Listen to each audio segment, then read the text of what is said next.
So, hi everyone, this is Albert Jun P. Cañedo. So, today we gonna do our laboratory exercise, preliminary examination. So, first, the part one is the foundational understanding. The question is explain what a design pattern is. So, describe its purpose and software development and why developers are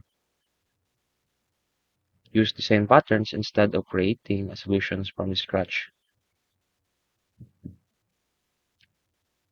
Um, To talk about design pattern is a general reusable solutions to a commonly occurring problem within a given context in software design. So it is not a finished design that can be directly converted into code. So, but rather a descriptions or template for how to solve a problem that can be used in many different situations. So they represent the best practices involves over time by experienced object-oriented software developers. Okay. So next, differentiate the three main categories of design patterns. We have creational, structural, behavioral. So give one real world analogy for each of those.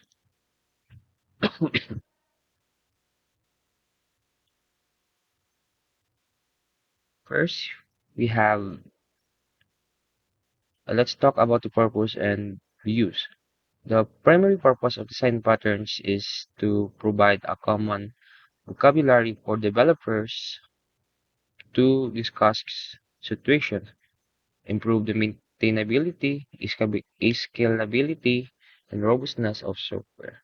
So some developers reuse patterns instead of creating solutions from scratch because it was proven and tested and that can be invented in the refined over many projects.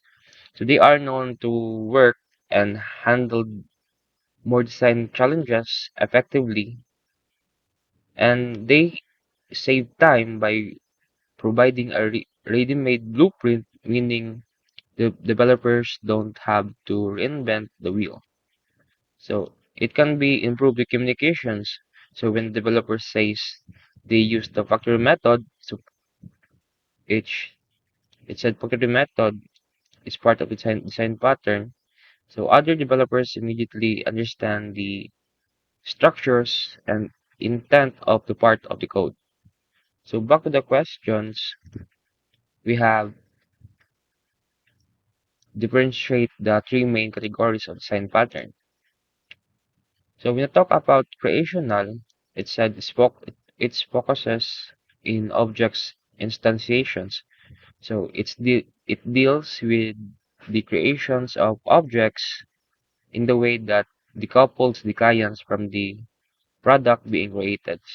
In the real world analogy, when you put the money in a press button in the vending machine, that actions will be the request, and the machine dispenses the products will be the creations. So without you needing to know the complex mechanics inside.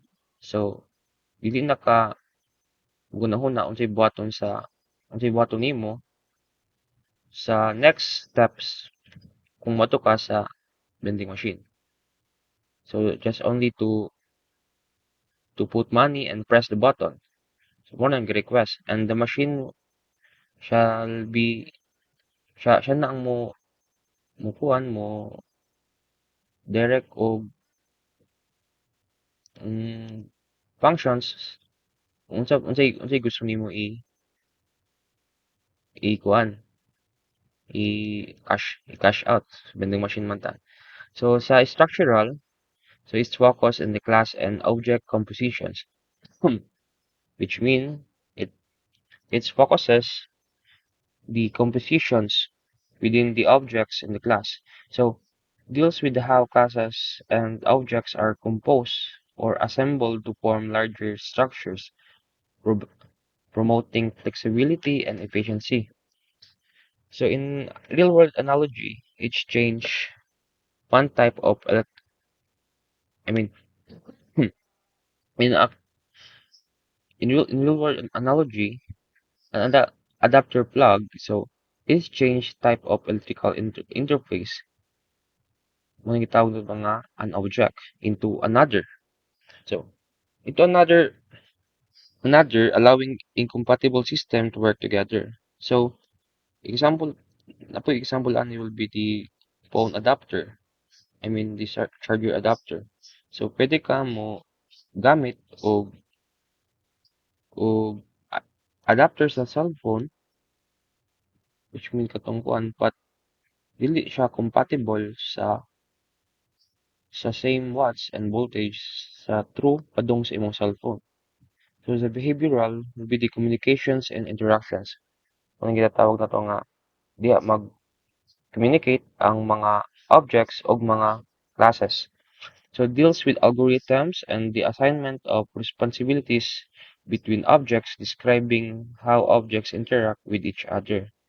So the example only is a newspaper subscriptions. So the newspaper will be the subjects. To publish an update, all the subscribers will be the observers are automatically notified and receive the news. So the, news, the newspaper would be the object. So in short, news, siya ang atong object.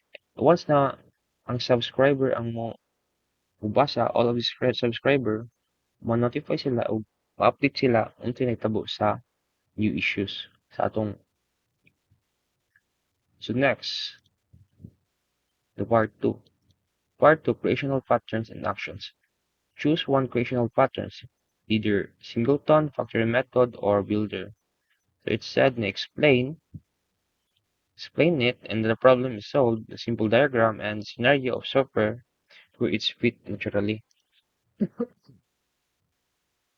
Um, I choose the factory method pattern it is defined as interface for creating an objects.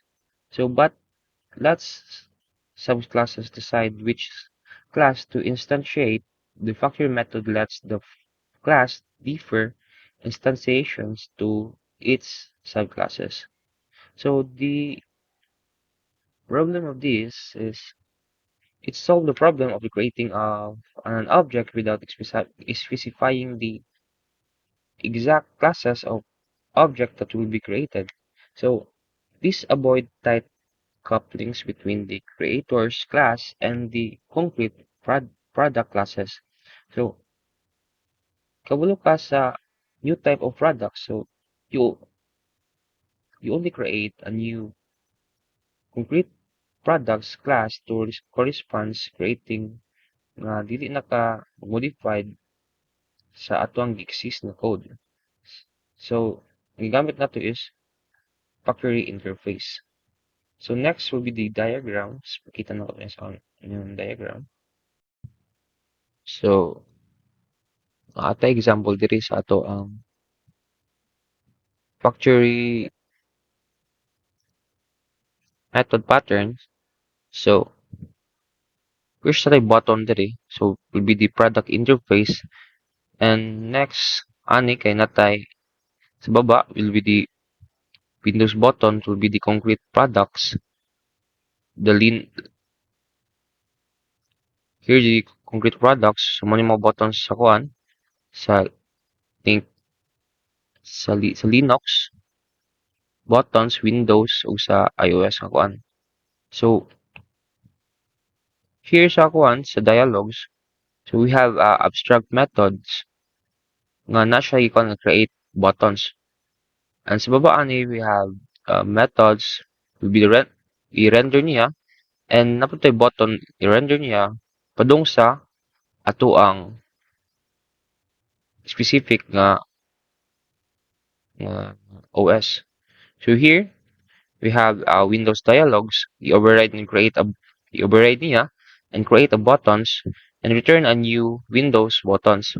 So this sa Linux kay natay override gihapon ang kuan, so i-return niya, same gihapon dito sa Windows with new Linux buttons. So here, same gihapon sa Mac OS, i-override niya and create a buttons and i-return niya through new Windows button. So, money. Next,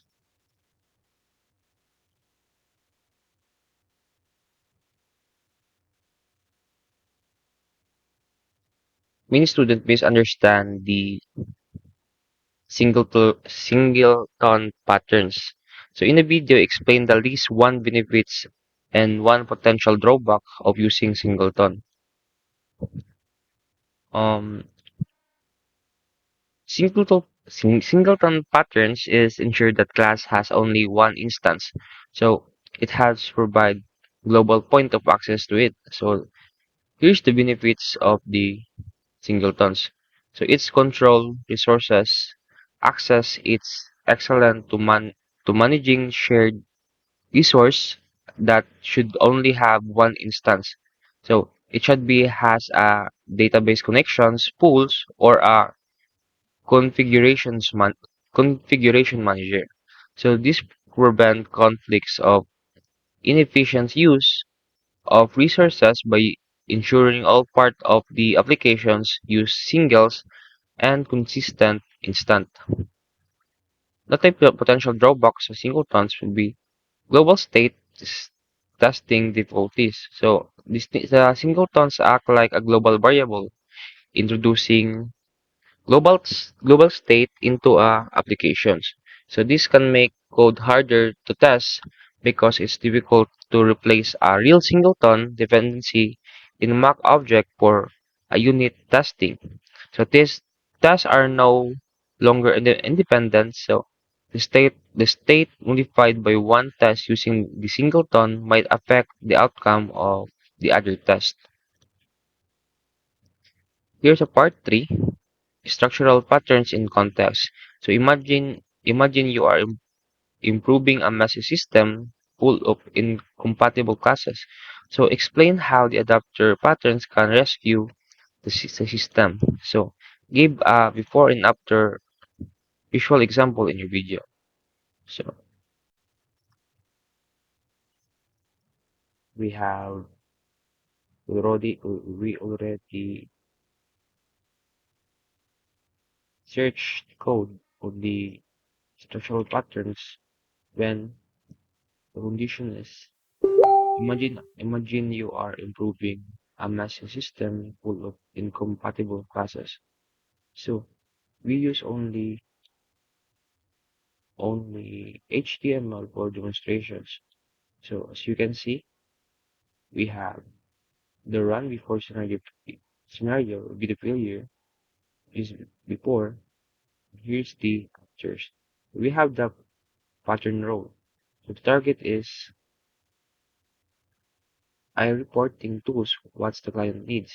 So the adaptee is legacy report generator, the compatible object, and the adapter will be the reporting adapter will be the translator. So here, mo na to ang kuan, code. So mo ni ang ato ang adaptee, legacy generator. So mo ni ato ang adapter. So once nira nato ni ato ang kuan, so makita nato ato ang console na error interface mismatch. So client expected generate PDF reports, so but the tools does not have it.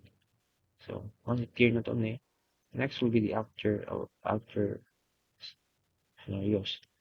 So una ito ang success. What is it is success. So nakita mo na to dili mo ang kuan, ato ang console. So it should said nga client report successfully received. The report title will be Q3 performance summary converted to data source converted from XML. So ito ang information sa ato ang code. So ano itong code na controls. Yun muna yung mga output sa kuan. So next, pair the adapter. Wait,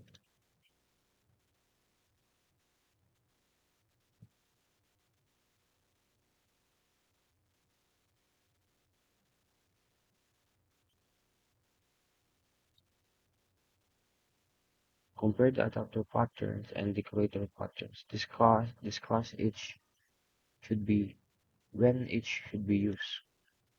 So when you talk about adapter patterns, talk about adapter patterns. So the purpose is to convert the interface of the class into another interface when the client is to be expected unsay na sa ato ang code, ato ang expected output. So while the decorator patterns is to attach additional responsibilities to an object's dynamically wrapping it into structures that add new behavior. So the adapter, in short, the adapter is convert into interface of the class. So sa in real life scenario pa, ang adapter na to, same gapon sa example kanina will be the adapter to our charger ports, and the decorators, in short, the decorator patterns.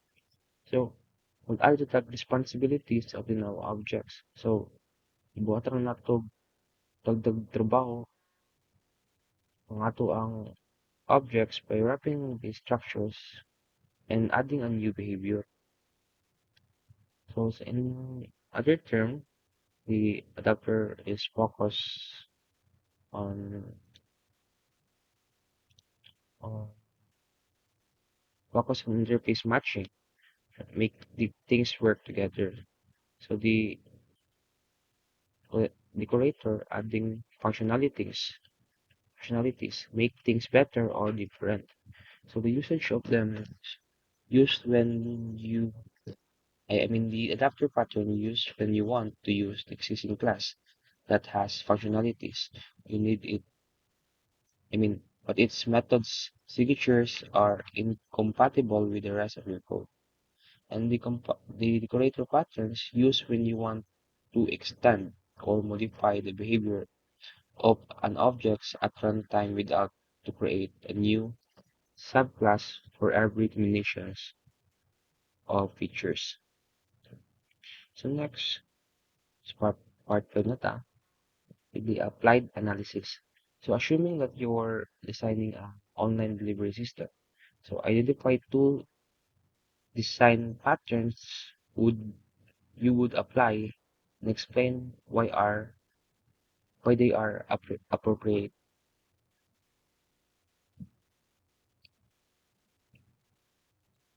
So mo ni siya ang atong online delivery system na nagamit na tagkuan AI for demo. So it said that this demo shows the synergy between the factory methods. So with factory method is for creating different order types. So mo ni siya yung itong order types. And the strategy patterns will be the calculating for flexible shipping costs. So mo ni ato ang strategy pattern. So as you can see, once i-default ka to karon, so the food delivery handling $5 and standard cost is 0.5. It said nga makita sa console nga final total cost handling plus shipping is $10. So ang atong strategy patterns is behavioral patterns for calculating costs and time. So we could easily swap strategy for fastest route, cheapest route, or drone delivery route without touching the core order logic. So, for the drone. Between standard. Once na ikuha na to ni siya sa order process, ay process order day and calculate total cost.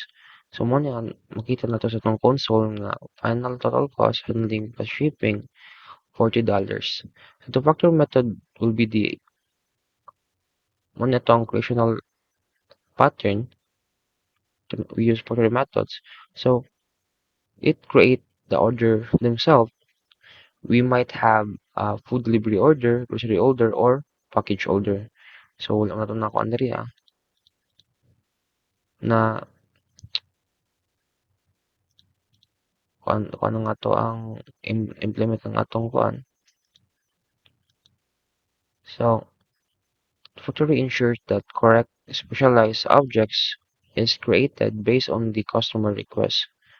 So normally dito naman itong kuan ito ang factory method ang atong order type and muna ito ang shipping method will be the strategy patterns. So although same sila functionalities, but however, ang ato ang strategy pattern will be ang ingon niya is calculating cost and time to be easily swapped strategy for fastest route, shipping route, or drone delivery. So, siya ang mag-calculate sa ato ang cost or either time. So, ang aning kuan kaning Hoover method, siya na bahala. I mean, siya na ang like, built-in na siya. Murag pila ka kung say gusto nimo will be food delivery or standard package. So kaning kuan na lang ang mo strategy pattern na ang mo compute kung pila tanan ang bayro nun. Mao ni.